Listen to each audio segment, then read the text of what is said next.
vaut avoir 10% d'une boîte qui vaut des millions que 100% d'une boîte qui vaut rien. 200 000 abonnés sur TikTok, ça vaut moins que 100 000 abonnés sur Insta, qui vaut moins que 100 000 abonnés sur LinkedIn et YouTube. C'était beaucoup plus facile d'avoir des personnalités politiques qu'aujourd'hui parce qu'ils comprenaient pas vraiment très bien les enjeux, ils savaient juste qu'ils devaient être présents sur les réseaux sociaux mais ils comprenaient pas trop. Salut à tous, c'est Maxime Astuce, étudiant, entrepreneur et créateur de contenu. Avec mes 2,5 millions d'abonnés, je partage tous les jours sur les réseaux des astuces en tout genre pour vous faciliter la vie. Dans ce podcast, on rencontre, on découvre des personnalités hors du commun pour comprendre la recette de leurs exploits. Artistes, entrepreneurs, influenceurs et plus encore, ils nous partagent leur expérience et leurs meilleurs conseils, bref, ce qui les a menés au succès. Salut Sixtine. Salut Maxime. À 22 ans seulement, ton parcours est déjà digne des plus grands entrepreneurs. Fondatrice du groupe média Le Crayon, un média digital de débat lancé à 17 ans, qui s'est métamorphosé en un groupe média influent avec plus de 3 millions d'abonnés.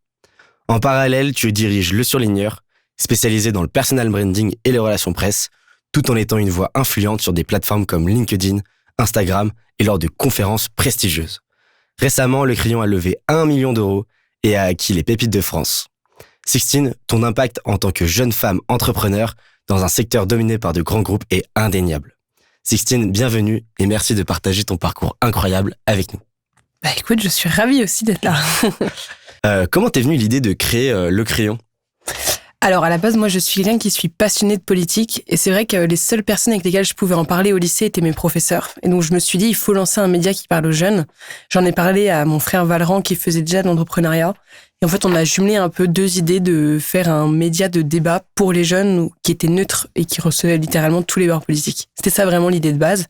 Jules et Antonin sont arrivés et puis c'est comme ça qu'on a lancé le projet. Puis au fur et à mesure, on a innové, on a peaufiné la ligne édito, mais à la base, c'était vraiment ça le concept. Et tu as lancé ça à 17 ans seulement du coup ? À l'époque, j'avais encore 18 ans, ouais. J'avais pas encore, enfin, c'était, on va dire, fin 17, début 18, ouais. D'avoir l'idée, c'est bien, mais après, qu'est-ce que vous avez fait du coup pour mettre ça en avant ? Alors à la base, il y a un truc que peu de gens savent, on n'en parle pas beaucoup. On avait lancé surtout une application où en fait on avait réuni différents étudiants, donc différents éditorialistes qui écrivaient des articles et il y avait plein de bords politiques différents. Mais en fait, on avait créé donc une appli où on écrivait des articles. Donc en fait, le truc était pas du tout logique dans le monde dans lequel on vit aujourd'hui. C'était très sympa, mais c'était pas rien à voir avec le fait de vraiment lancer une chaîne et de se lancer sur les réseaux sociaux. Donc on a fait complètement le pivot en janvier 2019. Et enfin, juste avant le Covid. Et après, on a tourné quelques émissions et pendant le Covid, il y en a une, deux qui a vraiment bien marché. C'est comme ça qu'on s'est vraiment bien lancé, surtout. D'accord. Et du coup, là, vous êtes passé sur YouTube. Vous avez commencé à faire des vidéos et vous faisiez quoi ? Une vidéo par mois, par semaine ? Comment ça se passait ? À l'époque, à une époque, on publiait une vidéo par jour sur YouTube. On était des grands malades. Ouais, on était des grands malades. En format long, du coup. Ouais, en format long. Et surtout, la qualité de forme était affreuse parce que, on ne savait pas du tout faire une vidéo. On n'avait rien compris au champ. On tournait avec un iPhone. Le montage, on le faisait nous-mêmes. On savait pas monter. Quand tu regardes nos premières vidéos, ça ressemble à rien. Et juste au fur et à mesure, t'innoves et t'apprends, quoi. Mais, au début, il y a une époque, on publiait une fois par jour sur YouTube. C'est énorme. C'est beaucoup trop, ouais. Pour ceux qui le savent pas, du coup, Le Crayon, c'est un média de débat, mais vous recevez énormément de personnalités publiques ou moins d'ailleurs, et vous essayez en fait de mettre des sujets un peu avec des experts dans les deux domaines. Peut-être je l'expliquerai. C'est drôle que moi je te l'explique comment vous faites et tu diras exactement qu'est-ce que c'est. Mais je dirais qu'à chaque fois vous mettez un sujet et vous essayez d'avoir des experts dans deux domaines avec une opinion différente. Et après du coup que l'échange soit filmé et qu'on puisse en discuter plus profondément. C'est exactement ça. Le concept, c'est vraiment de faire en sorte de réunir notre génération avec les médias et avec la politique, parce qu'aujourd'hui, on se désintéresse énormément de tout ce qui se passe. Juste parce qu'on a un taux de concentration qui est beaucoup moins élevé qu'avant, on s'intéresse plus au même sujet et surtout parce que les médias traditionnels ont du mal à bien vulgariser à notre génération et on trouvait ça essentiel d'avoir un média de débat. D'ailleurs, ça n'existait pas vraiment à part les émissions de Frédéric Tadei de l'époque. Aujourd'hui, plus personne ne fait ce qu'on fait et surtout avec des émissions qui traitent de sujets en profondeur et des émissions longues.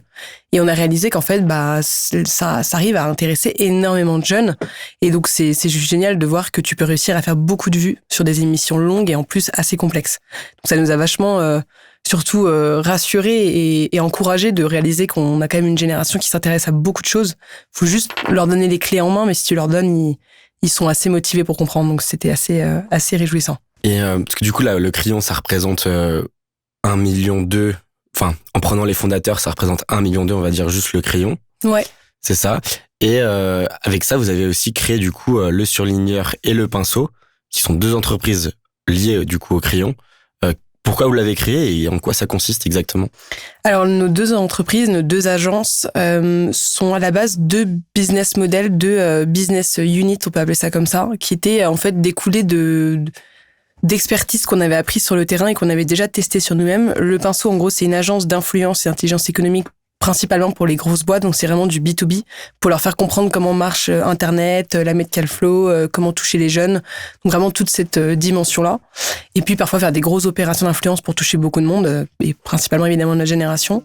Et puis après, on a développé une autre agence qui s'appelle le Surligneur, qui est notre agence de personal branding et de relations presse pour les entrepreneurs, pour faire d'eux en gros des leaders d'opinion sur leurs industries, parce que on l'a vraiment bien testé sur nous. Et aujourd'hui, quand tu es présent sur les réseaux sociaux et en plus dans les médias, tu as une force de frappe et de crédibilité qui est juste énorme. Et en fait, c'est un vrai lead magnet, c'est-à-dire que ça attire tout seul des clients et des opportunités, parce que c'est comme une carte de visite en fait, les réseaux sociaux. Ça permet de montrer aux gens ce que tu es capable de faire, et c'est une forme de vitrine sociale qui est juste énorme et qui te fait gagner énormément de temps. Et donc c'est pour ça que j'essaie de pousser un maximum les entrepreneurs à le faire, et je sais qu'ils n'ont pas forcément le temps de le faire, donc c'est pour ça qu'il y a des agences comme nous pour juste leur faire gagner du temps là-dessus et bien le faire. Mais c'est juste essentiel aujourd'hui, quand tu as énormément de gens qui se lancent, de juste être vu, parce que c'est comme ça que les gens penseront à toi et pas à une autre agence, quoi. Carrément. Et ça, le Surligneur, c'est toi qui gères cette partie-là. Exactement. Tu as 22 ans, tu es une femme entrepreneur, tu as commencé très très jeune. En tant que femme dans le monde des affaires, est-ce qu'il y a eu des soucis? Est-ce que ça a été compliqué? Comment toi tu l'as ressenti? Pas tellement. En soi, là-dessus, j'ai eu pour l'instant pas mal de chance. Et surtout, comme je me suis exposée très vite, comme il y a moins de femmes qui le font, quand tu le fais et que tu arrives à peu près à bien le faire, tu te fais encore plus remarquer justement qu'un homme. Mais après, ce qui est le plus compliqué, c'est d'oser le faire. Là où généralement les hommes, c'est un peu l'inverse, c'est-à-dire qu'ils arrivent assez facilement à le faire, mais après ils ont du mal à se différencier des autres. Nous les femmes, c'est l'inverse, on a beaucoup de mal à essayer de le faire parce que syndrome de l'imposteur, peur d'être critiqué sur ton physique. Mais une fois que tu le fais et que tu t'en fous du regard des autres et que tu apprends à bien le faire, justement tu te fais encore plus remarquer que la moyenne, parce qu'il y en a malheureusement pas assez qui le font. Et donc non, ça là-dessus ça va. Après généralement ce qui est très drôle, c'est que c'est rarement des hommes, moi justement, qui peuvent être difficiles avec moi ou haut dans le boulot. C'est plus des femmes en fait, par jalousie ou mépris ou qu'importe. En fait, les femmes entre elles sont quand même, parfois il y en a beaucoup qui se soutiennent, et à l'inverse, c'est soit on se soutient énormément, soit on a du mal à bien s'entendre. Alors que justement les hommes, en vrai, aujourd'hui là-dessus, il y a beaucoup moins de macho qu'avant. Ça, c'est quand même un truc qu'il faut reconnaître, surtout dans le monde de l'entrepreneuriat. Les hommes sont beaucoup plus ouverts d'esprit. En tout cas, notre génération, ça c'est sûr, et même la génération de nos parents.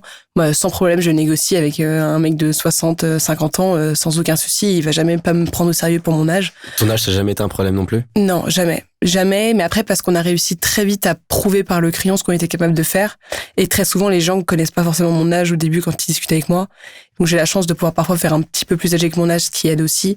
Et puis, en vrai, aujourd'hui, les gens se basent vraiment plus du tout sur l'âge. Et c'est un truc qui évolue vachement, surtout dans notre écosystème, parce que tu as beaucoup d'entrepreneurs brillants qui sont très jeunes. Donc c'est pas du tout en vrai un facteur qui a été dérangeant pour moi. Ok. Et là, du coup, aujourd'hui, tu gères complètement le Surligneur. Donc là, c'est ce que tu gères à fond. Qu'est-ce que tu fais exactement? Donc le personal branding, en quoi ça consiste exactement? Quels sont les enjeux un peu que tu as au quotidien? Alors, on essaie d'accompagner les entrepreneurs qui ont une agence, un message à faire passer, ils développent une entreprise, qu'importe, ou qui font même déjà partie d'une grosse entreprise. C'est pas forcément que des entrepreneurs, ça peut être aussi des chefs d'entreprise ou des C-levels, en gros. Et en gros, c'est juste... Aujourd'hui, j'ai remarqué que quand tu es une entreprise qui se lance, la différence entre toi et un de tes concurrents, elle est de 0,001. Enfin, les pourcents, elle est tellement fine que ce qui fait vraiment que tes clients iront chez toi, bon, t'as évidemment le fit humain, ça c'est indéniable, mais c'est également le fait qu'on te voit.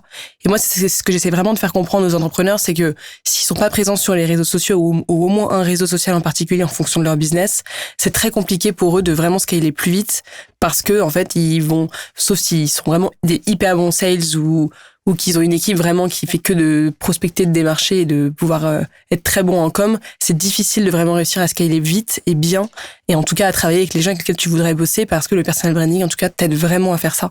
Et donc nous, en son, on développe leurs réseaux sociaux, donc soit LinkedIn, Insta ou TikTok, ou même parfois YouTube, et ou soit on les met dans la presse s'ils veulent pour des petits moments, des petites opérations de 3 ou 4 mois de grosses retombées pour annoncer quelque chose, etc. Mais généralement, je recommande toujours d'avoir des réseaux sociaux avant, parce que c'est une base qui reste et qui ne part pas, alors que généralement les médias, quand t'as pas de réseaux sociaux derrière pour faire des posts dessus après, c'est un truc qui part en fait. 6 mois après, tout le monde oublie quoi. Donc Oui, en plus, vous, ça marche super bien parce que toi, du coup, t'as plus de 30 000 abonnés sur LinkedIn, t'as plus de 120 000, il me semble, ou 110 000 sur Instagram, t'es aussi présente sur TikTok, mais il n'y a pas que toi, il y a aussi tes associés. Ton frère Valorant, il a aussi une grosse communauté sur LinkedIn.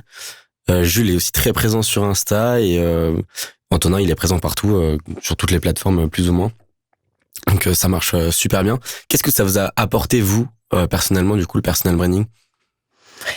beaucoup d'opportunités business, que ça soit aujourd'hui, à part on a beaucoup de clients qui viennent surtout du bouche à oreille, mais à part ça, c'est vraiment ils viennent de LinkedIn. Enfin, nous on fait aucune prospection depuis moi bientôt 1 an, je fais plus aucune prospection parce que tout vient par LinkedIn.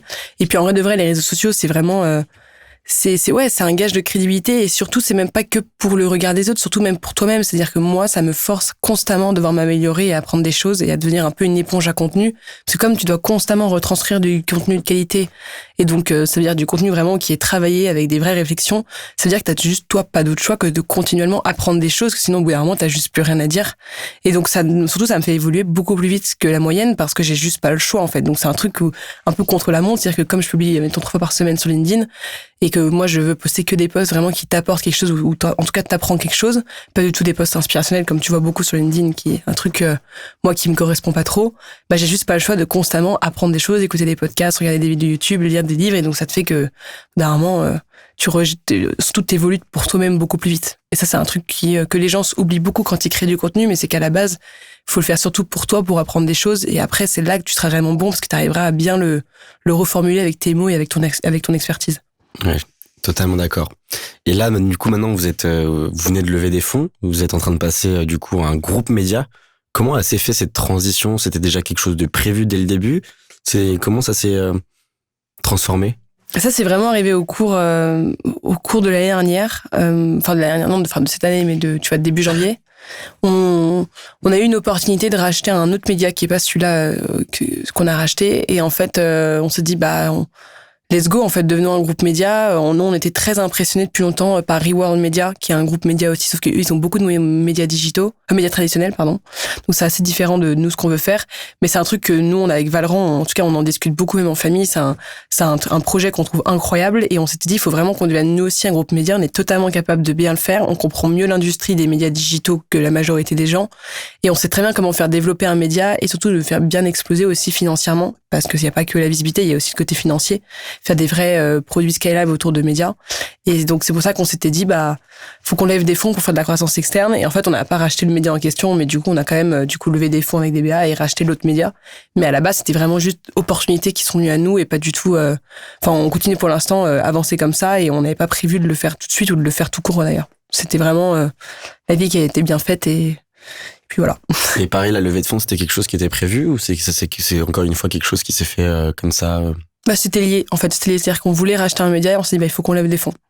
Et à la base, on pensait pas lever des fonds. On est complètement bootstrap. On est totalement autofinancé. Donc, on s'était dit qu'on n'avait pas forcément besoin de lever des fonds. En plus, on est complètement rentable. Donc, c'était pas un sujet. Mais là, pour faire de la croissance externe, on n'avait pas le choix parce que fallait sortir quand même pas mal de cash pour faire ça et surtout pour acheter le média. Donc, on n'a pas eu le choix. Mais du coup, on a levé auprès de BA et ça s'est très bien passé. Donc, c'était la bonne chose à faire. Et du coup, la levée consistait principalement pour acheter des médias et pas pour scaler autrement, c'est-à-dire reprendre du personnel?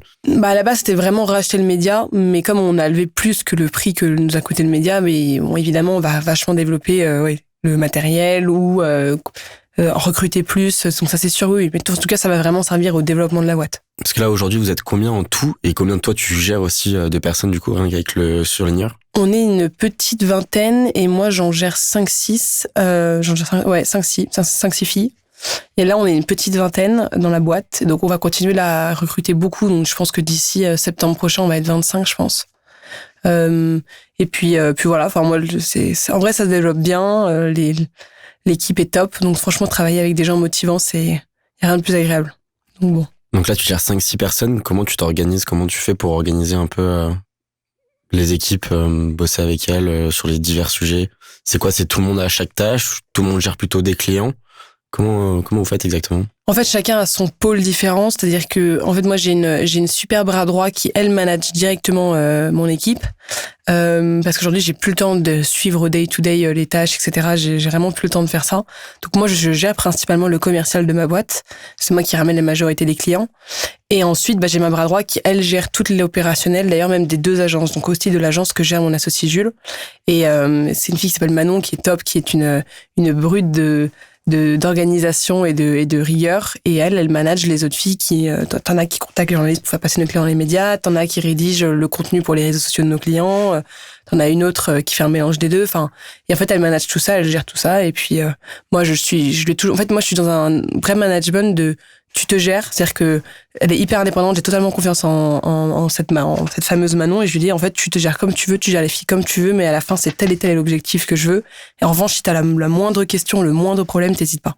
Donc ce qui fait que quasiment tous les jours elle m'appelle ou on se voit, etc. rapidement, mais elle sait que du coup je suis pas constamment derrière son dos et que je lui fais confiance, et donc ça la laisse beaucoup plus facilement se développer, s'améliorer et même avoir des résultats meilleurs, parce qu'elle a pas ce stress de se dire que il y a Sixtine qui la regarde tout le temps, quoi.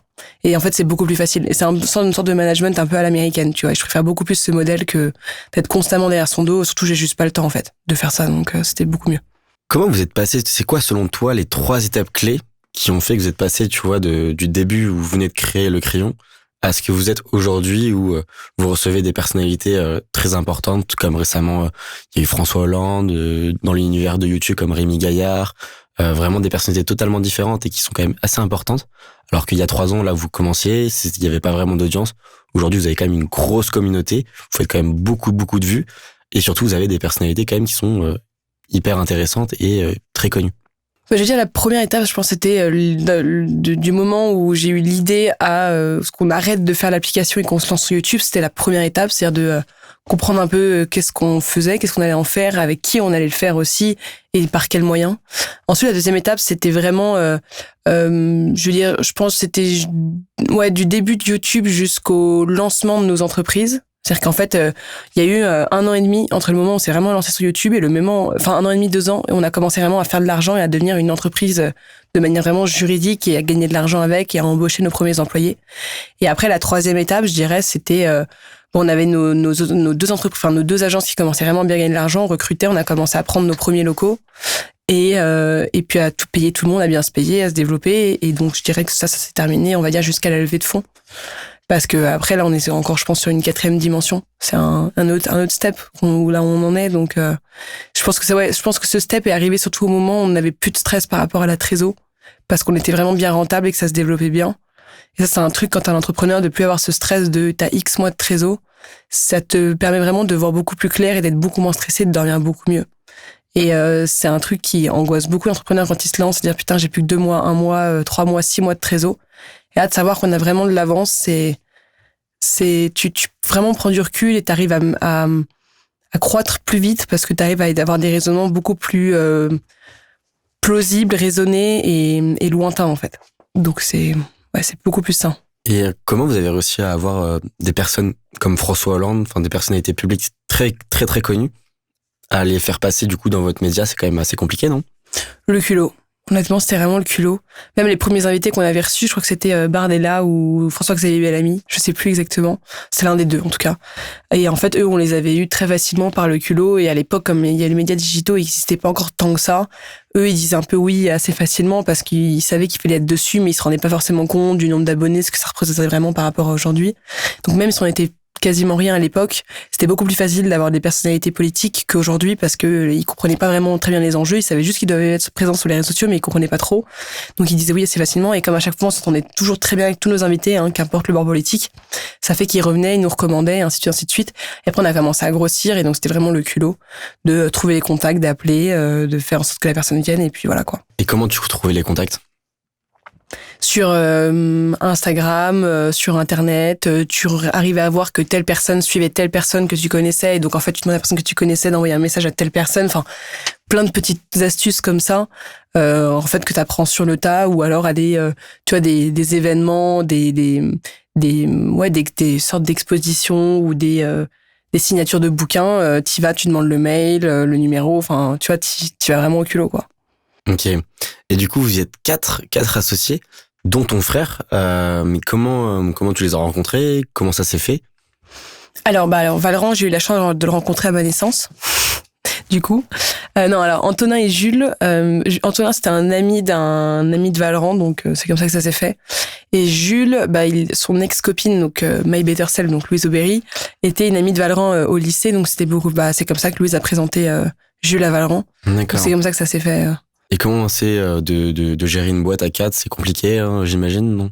Non, au contraire, à nous, c'est hyper facile parce qu'en fait, on a un peu imposé sans vraiment s'en rendre compte avec Valorant notre manière de faire, de frères et sœurs, de famille, mais même nos valeurs qu'on a entre nous aux deux autres.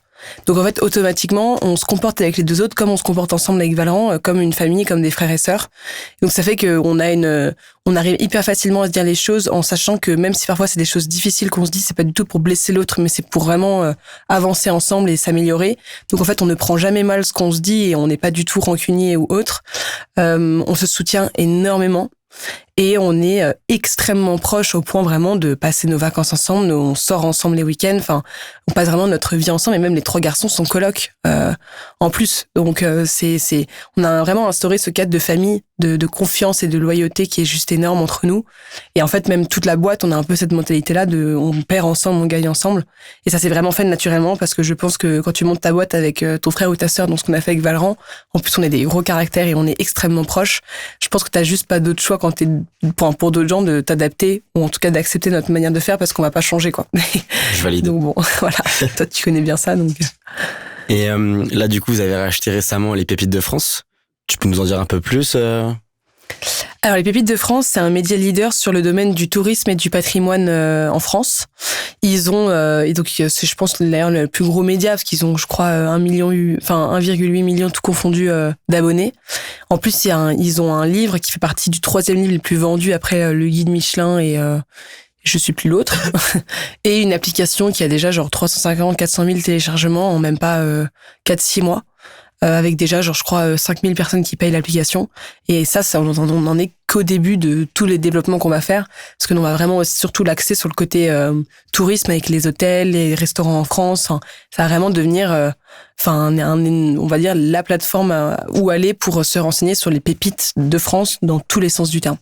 Et ça, du coup, là, c'est quelqu'un qui va gérer ça. Ça va être vous directement qui gérez tout. Ça va être pour l'instant ça devrait être une fille, donc on va voir, ça risque d'être une fille, je pense, qui va gérer tout ça et ça va être en fait notre bras droit là-dessus, comme le sont par exemple Mathilde et Manon qui sont nos 2 autres bras droits. Mathilde qui gère toute la partie, tout le média, Manon qui gère l'opérationnel des 2 agences.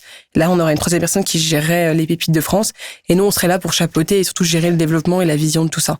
Mais ce serait vraiment ces 3 personnes-là qui seraient en gros les petites boss, les petites CEO de ces 3 entités en fait. En tout cas, merci beaucoup là pour nous avoir un peu expliqué tout ton parcours assez intéressant. On va passer à la partie 2, qui est une partie qui est très appréciée. C'est la partie astuces et conseils de ton domaine d'expertise. Quelles est selon toi les clés pour réussir en tant que femme dans le monde médiatique ?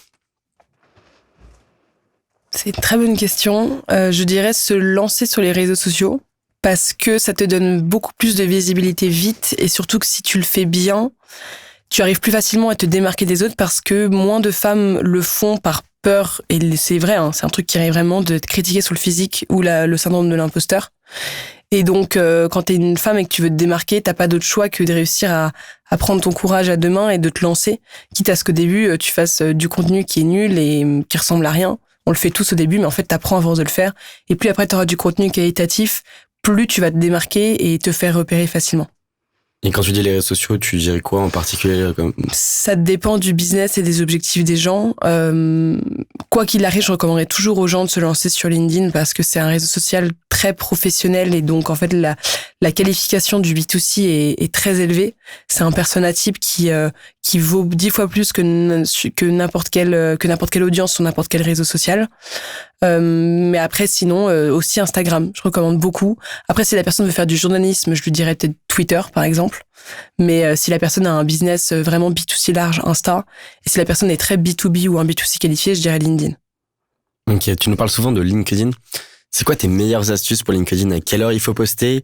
Quand il faut poster ? Combien de fois par semaine ? Dis-nous tout. Alors, pour LinkedIn, il faut poster, pour vraiment réussir à bien scaler vite, au moins 3 fois par semaine. Pas besoin de poster plus. Si tu postes 3 contenus vraiment très qualitatifs 3 par semaine, t'as pas besoin de poster tous les jours.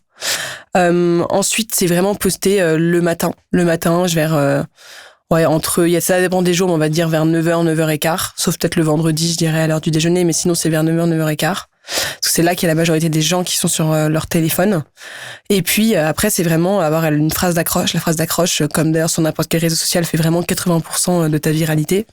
Et puis avoir du contenu qui a genre une idée, un post. C'est-à-dire que t'as vraiment une idée, un objectif avec ton post et c'est une seule, pas plus. Et après, t'écris vraiment un post avec beaucoup de storytelling pour réussir à aller jusqu'au bout de ton idée. Puis avec, mettons sur LinkedIn, toujours une petite photo qui illustre, parce que ça aide, ça améliore pour le reach. Et puis, vraiment, 1500 caractères maximum. Faut pas que ça soit un truc trop long. Faut se dire que les gens vont le lire en diagonale avec, il faut pas employer des mots 10 fois trop compliqués. Dans le sens où LinkedIn, c'est un bon français parlé, plus qu'un bon français écrit. Parce qu'il faut avoir en tête que les gens le lisent rapidement, ils passent vite dessus. Si c'est trop compliqué à lire, que c'est un niveau de dissertation, les gens vont pas accrocher, en fait. Donc, faut juste, bien évidemment, un très bon français parlé. Donc, pas de faute d'orthographe et des bons mots, mais que ce soit quand même très fluide dans la lecture. Quels sont les meilleurs horaires pour poster sur LinkedIn ? Les meilleurs horaires pour poster sur LinkedIn, en tout cas, c'est mon expérience, donc c'est pas forcément une vérité, c'est fondamental, mais moi, ça marche très bien sur moi et sur mes associés et également sur mes clients. Le lundi, c'est à partir de 9h30 et après jusqu'à, mettons, 10h15, parce qu'on part du principe qu'après les gens commencent vraiment à commencer leur journée. Le mardi, c'est à partir de 8h, 8h15 jusqu'à, on va dire, 9h30. Le mercredi, c'est à partir de 9h jusqu'à, mettons, 10h. Le jeudi, à partir de, pareil, 8h15 jusqu'à, mettons, 9h15. Et le vendredi, la meilleure horaire, ce qui est assez étonnant, en tout cas pour moi et mon entourage, c'était entre 13h30 et 14h. Et donc évidemment, t'as des gens, ils peuvent poster à 17h et ça va marcher très bien. D'autres à midi, ça va marcher très bien. Mais il y a quand même une règle fondamentale. Et puis en plus, LinkedIn a tendance moi je connais vraiment par cœur cette plateforme et donc je sais que même la plateforme te met plus en avant quand tu postes à ces horaires-là. Mais après, quoi qu'il arrive, si un post est qualitatif, que tu postes à n'importe quel horaire, il marchera parce qu'il est qualitatif. Juste, c'est vrai que de poster à des horaires un peu plus attractifs, parce que tu sais qu'il y a plus de gens dessus, fait qu'évidemment, t'as plus de chances que ton post marche. Ouais, je suis bien d'accord. Et est-ce que c'est comme un peu TikTok où un post qui est très bon, par exemple sur TikTok, on peut publier un post, mais pas forcément les bons horaires, il va marcher 3 jours après. Est-ce que c'est la même chose sur LinkedIn ou pas du tout ? Non, LinkedIn, c'est les 24 premières heures. C'est-à-dire que d'abord, t'as les 2 premières heures qui sont hyper importantes.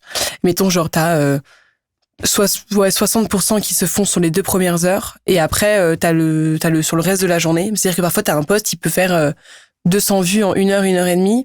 Après, stagner un peu. Et puis après, d'un coup, à la fin de la journée, t'es genre à 700, 800 likes parce qu'il a plus exposé au fur et à mesure de la journée. Mais non, par contre, après, un post ne pète pas 3 jours après. C'est vraiment, c'est très rapide. C'est vraiment, au bout de 24 heures, 24 heures à peu près. Ok, super intéressant. Et t'es aussi du coup très présente sur Instagram. Qu'est-ce que tu donnerais comme astuce à quelqu'un qui veut se lancer ? De trouver une thématique sur laquelle la personne s'y connaît suffisamment pour qu'elle n'ait pas besoin de faire trop de recherches au début pour se lancer. Parce qu'au début, quand tu te lances, t'exploses pas tout de suite. Il faut vraiment de la régularité et ça dure au moins, 2-3 mois où tu postes vraiment quasiment tous les jours pour vraiment que ça marche. Et si tu te mets sur une niche ou une thématique où tu dois avoir besoin de faire beaucoup de recherches et donc en fait perdre beaucoup de temps à le faire, tu risques de décrocher et de pas tenir parce que tu pètes pas tout de suite et donc au bout d'un moment tu peux laisser tomber. Donc faut toujours prendre vraiment une thématique où tu peux faire du contenu assez rapidement, surtout qu'en plus au début quand tu te lances, tu fais du contenu de manière beaucoup plus lente qu'au bout de certaines années et tu sais de quoi je parle parce que le temps de monter, comprendre comment ça marche, le réflexe de le faire, etc. Et après, c'est vraiment de poster tous les jours.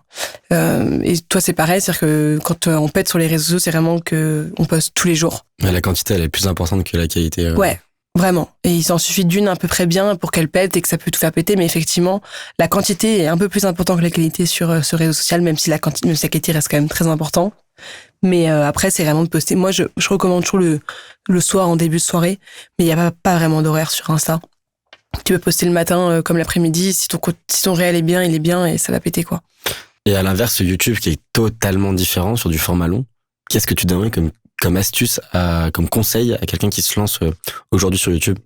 Sur YouTube, déjà, les trucs à vraiment avoir en tête, c'est que la miniature et le titre sont hyper importants et font, on va dire, la majorité des raisons pour lesquelles les gens vont cliquer sur tes vidéos. c'est qu'en fait, c'est comme une phrase d'accroche, la titre et la miniature sur YouTube, donc faut pas du tout la sous-estimer, il faut vraiment bien la retravailler. Nous, ça nous arrive même parfois de retravailler des miniatures ou des titres d'anciennes vidéos et d'un coup, elles repartent dans l'algorithme, ce qui est très marrant. En fait, vous changez carrément la parfois, miniature. des anciennes, quand on remet à jour notre charte graphique ou autre, on essaie de remettre à jour aussi les anciennes vidéos. Et parfois, t'en as certaines qui répètent parce que t'as juste changé un titre ou un truc et c'est hallucinant. Ça, c'est hyper important. Et puis, YouTube, c'est le plus possible d'avoir des références, de rendre dynamique tes vidéos. Ça, c'est un truc qu'on n'a pas vraiment dit pour Instagram. Et par exemple, Instagram, c'est hyper important pour un réel que toutes les 3 secondes, il y ait une dynamique d'un autre plan, ou alors dans le storytelling, t'apprends une nouvelle chose toutes les 3 secondes. C'est ce qui fait que ton cerveau va faire en sorte que la personne reste sur ta vidéo. C'est très difficile à mettre en place, mais les meilleures vidéos, tu verras, il y a toujours ce truc que toutes les 3 secondes, t'as un nouveau truc qui se passe. Et sur YouTube, c'est pas toutes les 3 secondes parce que c'est beaucoup trop, c'est trop demandé. Mais en fait, c'est vraiment d'essayer d'avoir vraiment un maximum des changements de rythme, de plans, de références, de petites blagues, de musique qui apparaît, qui rendent ta vidéo le plus dynamique possible. C'est ça qui va faire que les gens vont rester le plus longtemps possible. Vous sur YouTube, vous faites des vidéos de combien de temps? Ça peut aller de 30 à 1 heure. Est-ce que la durée a un impact sur YouTube ou tu vois pas tellement de différence? Oui, les vidéos longues sont beaucoup plus mises en avant que des vidéos de 5 à 10 minutes. Après, tu peux aussi publier des shorts sur YouTube qui peuvent bien marcher, ou des réels. En revanche, les vidéos de 5 à 10 minutes peuvent bien marcher, mais généralement, YouTube met quand même en avant le contenu long. D'accord. Et quelle est, selon toi, la meilleure plateforme si tu souhaites développer ton entreprise, etc. Ou même ton personal branding tout court, c'est quoi pour toi la meilleure plateforme? Ça dépend de ton business, mais moi, je te recommanderais énormément LinkedIn en premier lieu, et après, je pense Instagram ou YouTube. Quand tu dis ça dépend de ton business, c'est-à-dire ça dépend de la cible que tu veux toucher. C'est-à-dire que LinkedIn, par exemple, tu veux toucher qui? LinkedIn, c'est des B2C vraiment qualifiés, donc c'est vraiment des chefs d'entreprise, des gens qui travaillent dans des grosses boîtes, dans des PME ou des entrepreneurs, donc c'est vraiment des gens qui ont un pouvoir d'achat assez élevé parce que c'est soit par leur entreprise, soit par eux, mais en tout cas, c'est vraiment des gens qualifiés en termes de porte-monnaie, si on peut appeler ça comme ça. Donc, en fait, quand tu te lances et qu'après tu veux faire du business, soit tu as des clients, tu sais que c'est des gens qui vont avoir les moyens d'acheter tes services ou d'adhérer à ce que tu fais. Sur Insta, c'est vraiment quand tu as un B2C large, genre tu vends des vêtements, du maquillage. Donc, vraiment, c'est un B2C de masse. Et YouTube? Et YouTube, c'est une population qui est déjà un peu plus âgée, c'est entre, je dirais, 25 et 34 ans. Donc, en fait, ils ont déjà plus de moyens qu'importe ce qu'ils font. Et surtout, les gens ont beaucoup plus de mal à s'abonner sur YouTube. Ce qui fait que quand les gens sont abonnés à toi, que tu as une communauté, ça vaut beaucoup plus que n'importe quel autre réseau social. Et en fait, pour que les gens aient en tête, 200 000 abonnés sur TikTok, ça vaut moins que 100 000 abonnés sur Insta, qui vaut moins que 100 000 abonnés sur, LinkedIn et YouTube. LinkedIn et YouTube sont les plateformes où tu mets le plus de temps à croître. En revanche, là où la communauté est la plus qualifiée, et donc est celle qui vaut le plus dans la tête des gens. Là où TikTok, c'est plus facile de croître, donc tes abonnés valent beaucoup moins en termes de valeur à tous les niveaux. Et donc en fait, quand tu as ça en tête, c'est très bien d'être présent partout, bien sûr, faut l'être, mais c'est pour ça que c'est bien de privilégier quand même des plateformes comme LinkedIn ou YouTube, parce que c'est ça qui fait que après, pour en tout cas gagner de l'argent ou avoir un bon business model, c'est ce qui te rapportera le plus. Ok, super intéressant. Toi, t'as commencé à entreprendre très très tôt, t'avais 17 ans. C'est quoi comme conseil que tu donnerais, comme astuce que tu donnerais à quelqu'un qui souhaite se lancer et qui est jeune ou pas d'ailleurs? Je dirais à la fois d'être très très curieuse. Il faut que la personne soit le plus curieuse possible pour qu'elle sache exactement dans quoi elle s'embarque, soit en termes de domaine dans lequel elle se lance, soit comment elle doit ou elle va se lancer. Donc vraiment être curieuse un maximum possible. Moi, j'aurais adoré l'être encore plus jeune, parce que je trouve que généralement beaucoup de gens aujourd'hui qui se lancent dans l'entrepreneuriat ou dans les études très vite se réorientent ou sont très vite perdus parce qu'en fait ils se sont lancés un peu au pif sans trop savoir ce qu'ils veulent faire parce qu'ils ont jamais vraiment cherché à savoir dans quoi se lancer. Et surtout, monter une boîte avec des associés.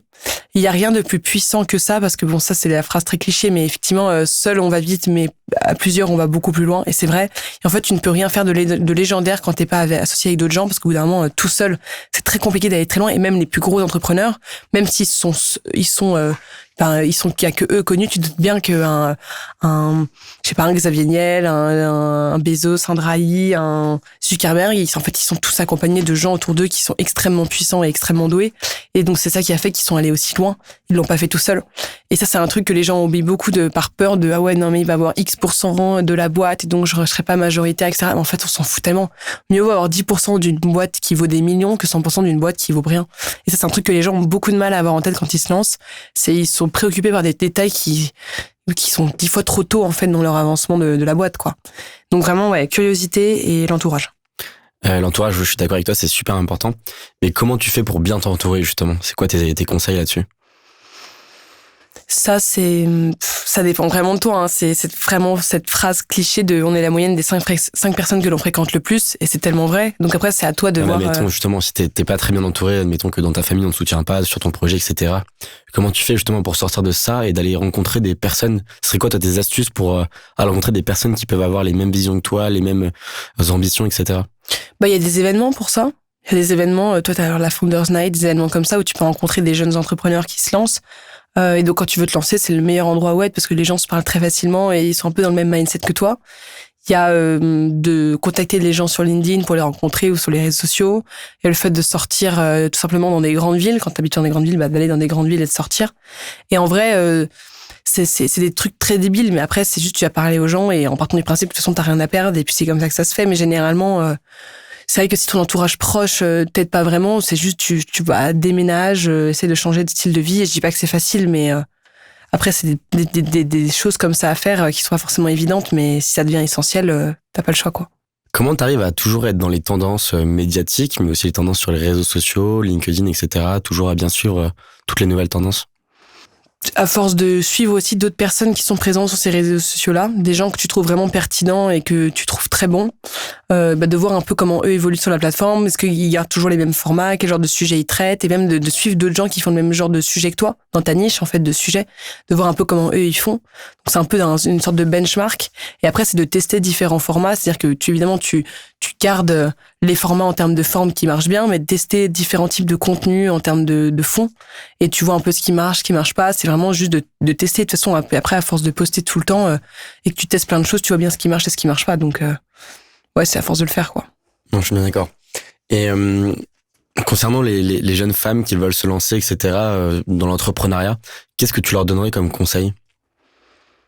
D'avoir en tête que si les messages ou les projets qu'elles ont, enfin en tout cas que les messages ou les projets qu'elles ont doivent être plus forts que leur peur du syndrome de l'imposteur ou leur peur d'être critiquées sur leur physique, qu'elles doivent avoir en tête que recevoir des messages de gens que tu ne connais pas, ça ne peut pas t'atteindre en fait. Sinon juste ne te lance pas dans des métiers comme l'entrepreneuriat parce que c'est pas évident toujours au quotidien, et qu'en fait tu ne peux pas être touché par des messages de gens que tu ne connais même pas et qui sont là pour te critiquer ou autre. Et surtout, ce syndrome de l'imposteur, ça sert à rien de l'avoir parce qu'il faut te dire que toute ta vie, tu seras légitime et illégitime. Ça dépend juste, en fait, en fonction de quel curseur ou de quelle barre tu mets, en fait, cette légitimité-là que tu vas avoir aux yeux des gens. Mais en fait, aujourd'hui, on est déjà tous légitimes pour plein de gens et on n'en est pas pour d'autres. Et à 90 ans, ça va être la même chose. C'est juste que ça dépend envers qui tu te compares ou pas. Mais ça, faut arrêter de se dire, je suis pas légitime, jamais je pourrais le faire. Mais dans ce cas-là, tu vas jamais te sortir de ça. Et ça, c'est des barrières que les gens se mettent tout seuls par peur, ce que je peux comprendre. Mais il faut juste qu'ils se disent qu'ils ont rien à perdre et qu'ils sont 10 fois plus à gagner. Ok. Et là, vous avez levé 1 million d'euros avec des investisseurs très connus comme Xavier Niel. Qu'est-ce que tu donnerais comme conseil à quelqu'un qui souhaite lever de l'argent? D'avoir une projection de développement le plus clair et réaliste possible, pas trop démesuré, parce que les investisseurs sont tous sauf cons et ils ont vraiment l'habitude d'avoir des decks, des pitch decks qui sont démesurés en termes de développement financier et de développement tout court, et d'avoir un projet le plus réaliste et le plus scalable possible. Après, ça dépend dans ce que tu fais. Et après, surtout de réussir à l'expliquer le mieux possible au travers d'un pitch deck, d'un document. Et après, d'aller contacter un maximum de gens, vraiment au culot, ton réseau, d'écrire sur les réseaux sociaux, sur LinkedIn, d'aller rencontrer des gens. Enfin, c'est vraiment... Et tu leur écris quoi? C'est ça que ça se fait. T'écris un mail à la fois hyper pro et hyper bien élevé. Et le plus court et clair possible en se disant que les gens, ils peuvent pas lire 30 lignes, en fait. Ils ont pas le temps. Ils t'en contactent plein et tu vois bien comment ça prend. Toi, c'est ce que t'as fait pour la levée de fonds avec le crayon? Nous, on avait déjà beaucoup de beaucoup d'amis entrepreneurs qui nous avaient dit que si un jour on levait auprès de Business Angel, ils seraient ravis d'investir. Donc en fait, on les a juste contactés pour leur dire qu'on levait. Et après, les gros, ça a été par culot ou par contact qu'on avait réussi à se faire. Et puis Xavier Niel, ça a vraiment été au culot. Il a répondu à mon email et puis il m'a dit qu'il voulait investir, quoi. Incroyable. Ouais, donc c'était... Enfin, parfois le culot, ça marche très bien. Ouais. Là, en quelques années, vous avez quand même grossi super vite. C'est quoi les conseils, les astuces que tu dirais aux gens qui vivent, qui vont peut-être vivre cette croissance, une croissance plus ou moins pareille? Comment vous allez gérer ça? C'est quoi, toi, tes astuces justement pour gérer une situation de croissance assez forte? De garder un maximum les pieds sur terre, déjà. Parce que tu peux grossir très vite sur les réseaux sociaux ou sur YouTube. Et même en termes de business, tu peux très vite gagner beaucoup d'argent. Mais en fait, faut pas se dire, ah bah tiens, c'est bon, parce que maintenant que c'est fait, je peux lâcher un peu prise. Faut vraiment garder vachement les pieds sur terre, prendre pas mal de recul. Et ça, c'est l'avantage, c'est quand t'es associé avec d'autres gens. Bah, quand il y en a un qui en a ras-le-bol ou qui est fatigué ou autre, les autres sont là pour tenir la baraque. C'est pour ça que c'est hyper important d'être associé, c'est que t'en as toujours certains qui gardent les pieds sur terre et qui sont là pour dire aux autres, allez, il faut continuer à travailler, on se concentre, on lâche pas, c'est le moment, faut tout donner. Et ça fait qu'en fait, si t'arrives beaucoup plus facilement à avancer et à pas t'écrouler, parce que quand il y en a qui sont fatigués ou déprimés ou autres, ils peuvent prendre un peu de recul et les autres sont là pour tenir la boîte et inversement. Donc en fait, c'est pour ça que je tiens autant à conseiller aux gens de s'associer avec des gens, parce que ça te change vraiment tout et aussi surtout dans les moments difficiles. Ok, vu que t'en parles beaucoup, c'est quoi tes critères justement pour trouver un bon associé? Trouver quelqu'un en qui t'as profondément confiance, ou en tout cas tu sens que c'est quelqu'un de confiance, et quelqu'un qui est profondément différent de toi. Surtout pas t'associer à quelqu'un qui te ressemble. Pourquoi? Parce que ça n'a aucun intérêt, vous allez vous apporter les mêmes choses. Le but, c'est qu'un associé t'apporte des choses différentes. Ok. Quels sont tes outils préférés pour ta boîte, etc., que tu utilises et qui te font gagner du temps?